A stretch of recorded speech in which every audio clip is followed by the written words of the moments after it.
Did you know that the word Christian comes only 3 times in the New Testament?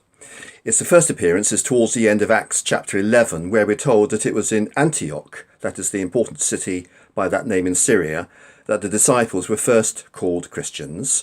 And we learn from that verse that the word Christian was a derogatory nickname, just as today a Christian Union group in a college or university might be labelled dismissively as the God Squad. And the same is true of the other 2 times we find the word Christian. You might want to look them up. Acts 26:28 and 1 Peter 4:16. In both verses, the word Christian carries a dismissive, mocking tone. So how were Christians described originally? Various words were used: believers, disciples, followers of the way, brothers and sisters.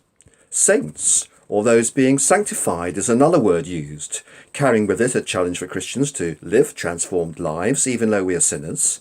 And it's a reminder that God calls us to be his people and to live for him.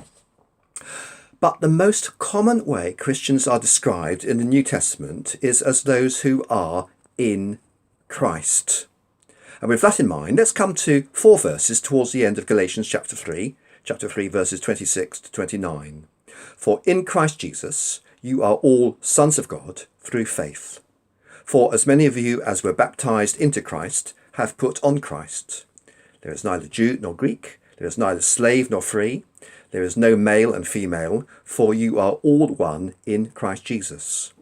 And if you are Christ's, then you are Abraham's offspring, heirs according to promise.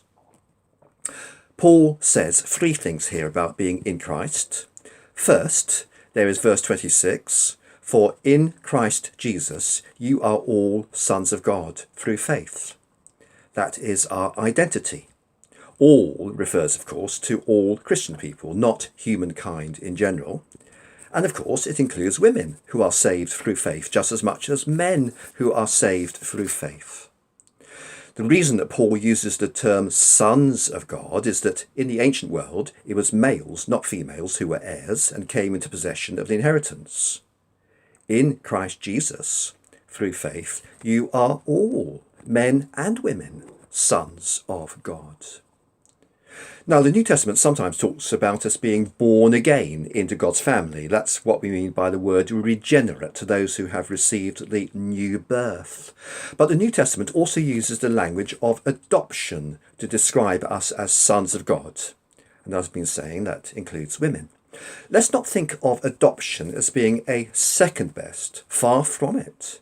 In Roman law, those who were adopted as sons had a far more secure legal right as heirs than the natural son. So it's a very powerful description for Christians as sons of God.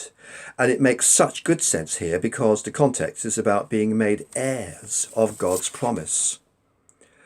Verse 27, for as many of you as were baptized into Christ have put on Christ, or are clothed in Christ. It's not baptism itself that saves us, but what is performed by God's grace is pictured in baptism. Inwardly, our response is by faith. Outwardly, our profession of faith is baptism. The second thing about being in Christ. Verse 28, there is neither Jew nor Greek, there is neither slave nor free, there is no male and female, for you are all one in Christ Jesus.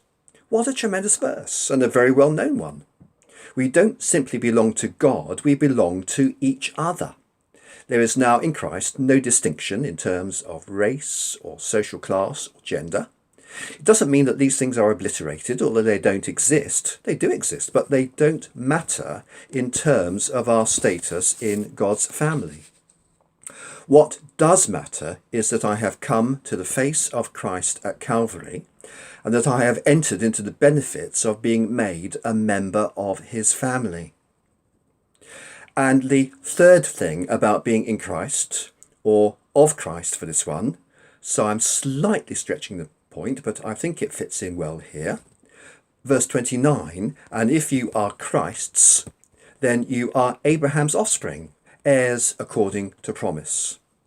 In Christ, we are Abraham's offspring, and we inherit the promises of blessing that were given to him and significantly to his offspring. Many people today are interested in their family tree. Some people go in for research on ancestry.co.uk. Well, Paul tells us here about our genealogy. Abraham is our father, and we are his offspring by faith. So do you see how Paul is laying out the privileges, the tremendous implications of what it means to be in Christ?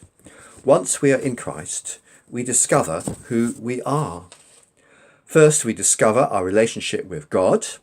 We are his sons and daughters. We can say, I am put right with God. Secondly, we discover our relationship with one another. We are all one in Christ Jesus. We can say, I'm put right with all other believers. Thirdly, we discover our significance in the whole continuum of things. We are Abraham's offspring and heirs. We can say, I am put right with my own identity. Not only am I related to other believers throughout the world, also I'm related to other believers through history. When we wake up each morning, we can look at ourselves in the bathroom mirror and say, I am a child of God through faith in Christ Jesus. I am part of a great company. I have found my home.